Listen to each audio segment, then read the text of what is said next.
First question. Hello, recent watcher. I'm recent watcher of the Venerable Buddhist videos. Thank you for them. Great lessons. My question. I am from the Tintai school.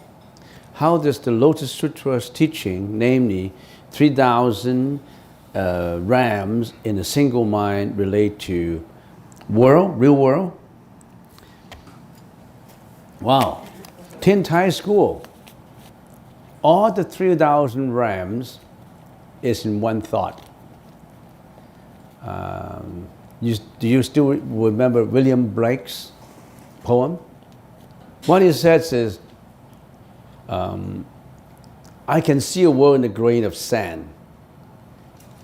And a grain, the whole world is contained in a grain of sand. And a wildflower contains the whole nature. I can see millions of hours in a flash of a second. Because everything is in the mind.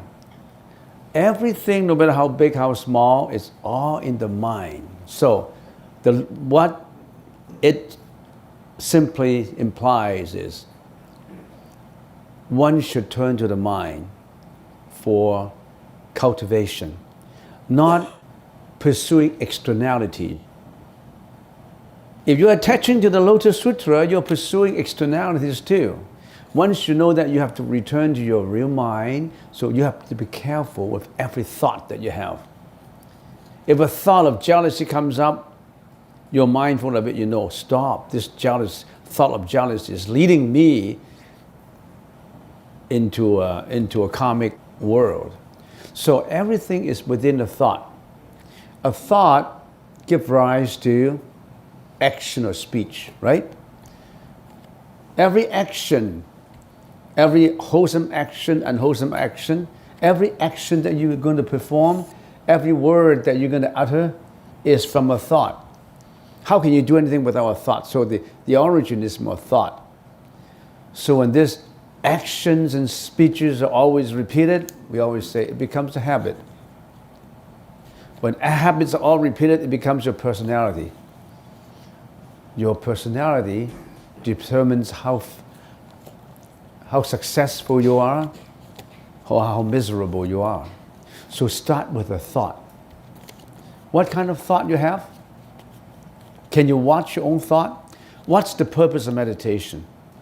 Meditation is just not cross your leg and do a good postures and getting blessings from Buddha and making yourself healthy and yoga. I'm putting in a yoga position and then I'm a good master in meditation. I can concentrate, I have supernatural power.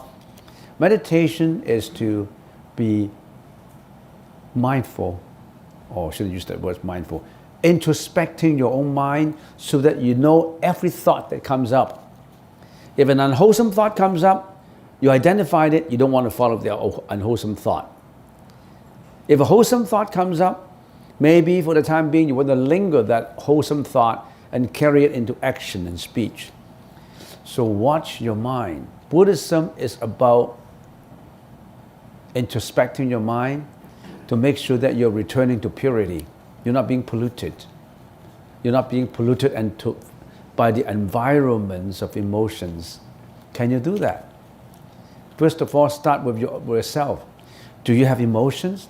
How do you overcome emotional challenges?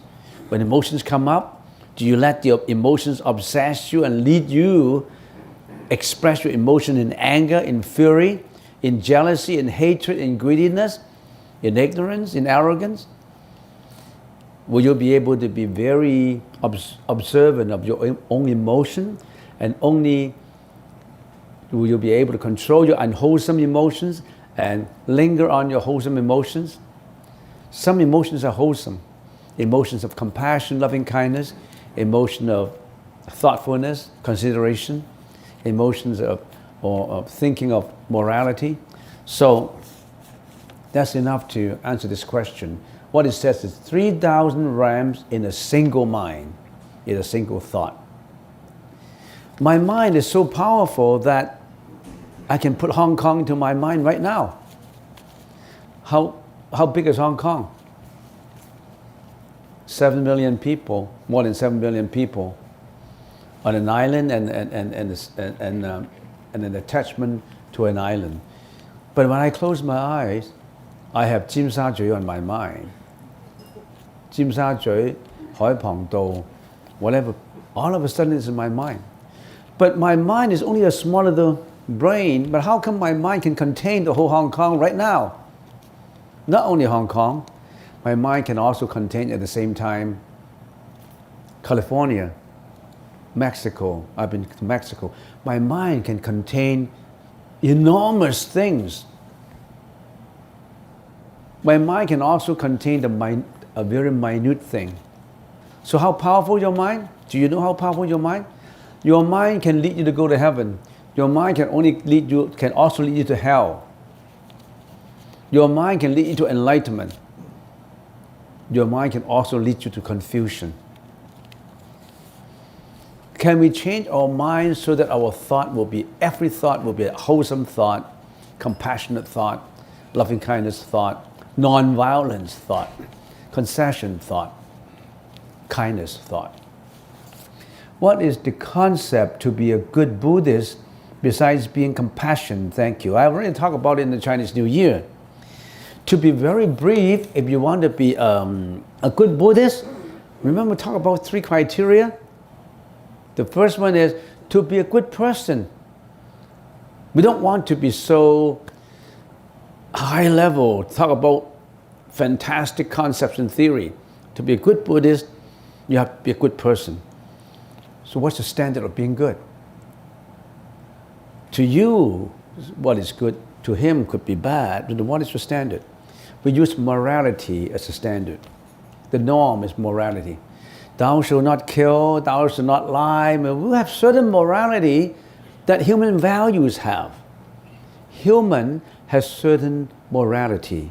Of course, the morality, the standard of morality differ in different countries, differ in different cultures. But there are certain morality that is almost applicable to all. Like killing people is immoral. How can you say killing people is good? Lying is not good. How do you say lying is good to my country? My country like lying. You think lying is not good? My country like lying. You think killing is not good? My country like killing. But there's certain normal, certain standard about morality. To be a good person. How to be a good person? The Buddha told us there are certain precepts you have to cultivate and observe.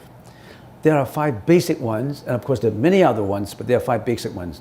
Abstain from killing, abstain from lying, abstain from sexual misconduct, abstain from intoxicants, abstain from what? Another one.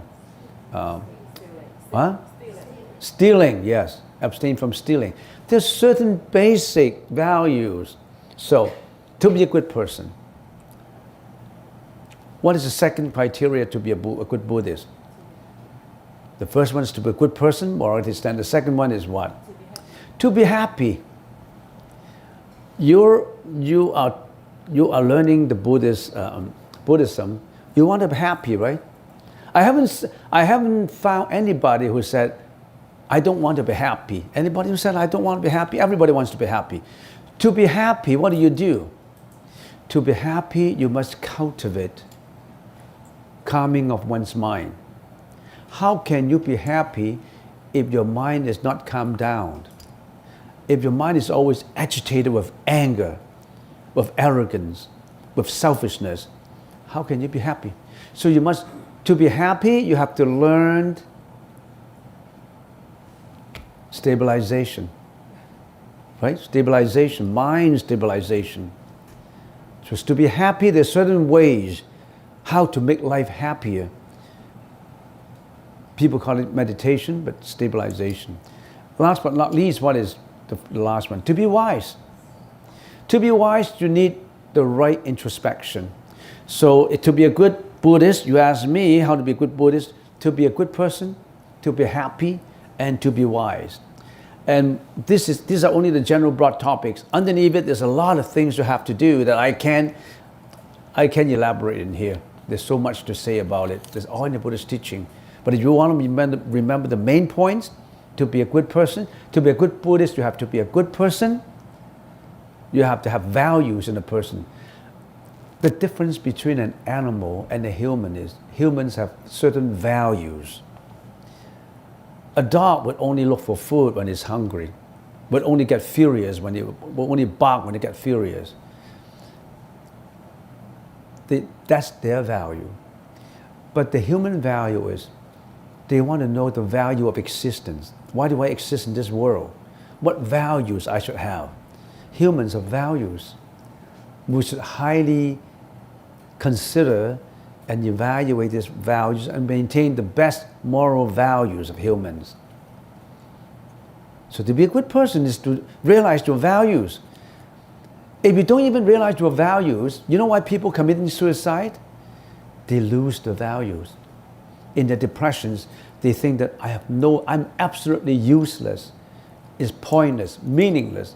I don't have a life. I'm useless. They don't remember those values that they have. The values of existence, the value of learning to get to the enlightenment part of life. So to be a good person, to be happy, and to be wise.